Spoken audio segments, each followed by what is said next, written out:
Hello crafty friends, this is card number 8 in the full deck challenge number 2. Today's prompts are napkin, tab, scribbles, metallic. I have chosen this pretty napkin that has quite a few different areas that I like. We'll see when I create the card which section I'm going to use. For the tab, I have this whale tab that I've cut out from a die cut in a turquoise color that I think suits the napkin quite well. For scribbles, I'm going to use my fine line tip with the acrylic paint, and then for my metallic I have some gold leaf. This gold leaf I've purchased from Kmart here in Australia. I'm going to start first by adding the napkin. I'm going to add this to the face of the card. I find a section of the napkin that I want to use, and then I just roughly cut the size of the card. I'm then going to remove just the top layer of the napkin. That's where the design is. We don't want both layers because then it's a little bit too thick. And to help to remove the top layer, I just use a piece of sellotape. I'm then going to add Mod Podge with a paintbrush. You could also use craft glue or gel medium, and then I'm going to press the napkin over the top and then also apply a thin layer of the Mod Podge just gently over the entire napkin area. This is just to waterproof it and make it a little bit stronger. It's quite fragile and flimsy and can tear easily, so by adding the Mod Podge it helps it to be a bit stronger so we can add additional elements on top.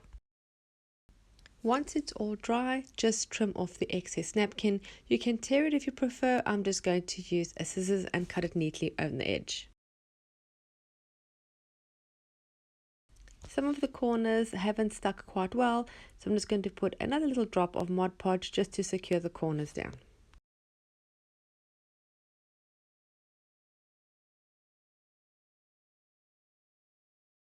Next, I'm going to add a little bit of white gesso just with my finger, just in a few parts of the card. This is just to soften the background a little bit and not make everything just as if I stuck a napkin down on top of the card. It sort of helps it blend in a little bit, makes it a bit more cohesive and lightens the background a little bit.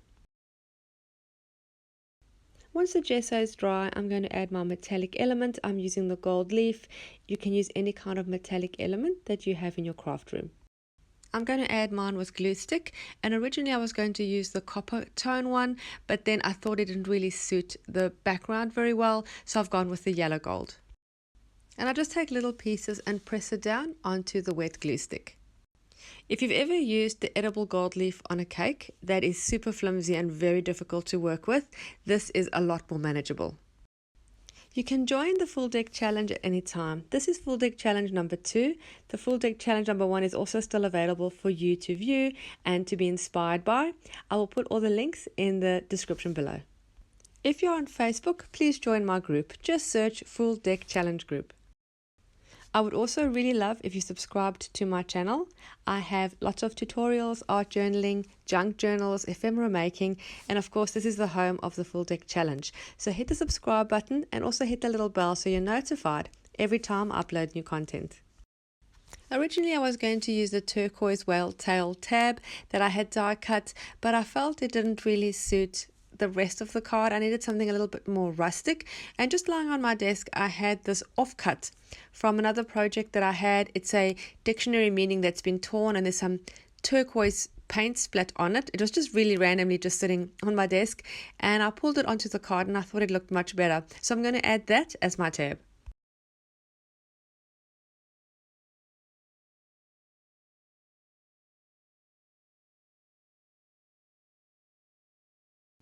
I feel I need to balance the black of the tab writing a little bit, so I'm going to use my black watercolor pencil and just very gently trim around the card. Just put like a frame around it. So I'm dipping the watercolor pencil in my water and then using the tip just to go around the edge. It doesn't have to be smooth or straight, just very, very gentle. As you can see, I think it brings it all together because it balances with the black writing in my tab. For my scribbles, I'm going to use my fine tip applicator bottle with some black acrylic paint and some water. I'm just going to shake it up in there and then just squeeze and scribble, and beautiful little designs come out. I really love this technique, and I've actually used it in my previous video too. I will link that below so you can see the index cards that I made with the same technique. I will show you a close-up of the card so you can see all the details and how beautiful that metallic gold is, and the fun designs that the squiggle painting makes. Thank you so much for stopping by my channel and taking the time to watch my video. I really hope you enjoyed it and were inspired to create your own. Join my group, join the challenge, and don't forget to subscribe. I'll see you again soon. Bye.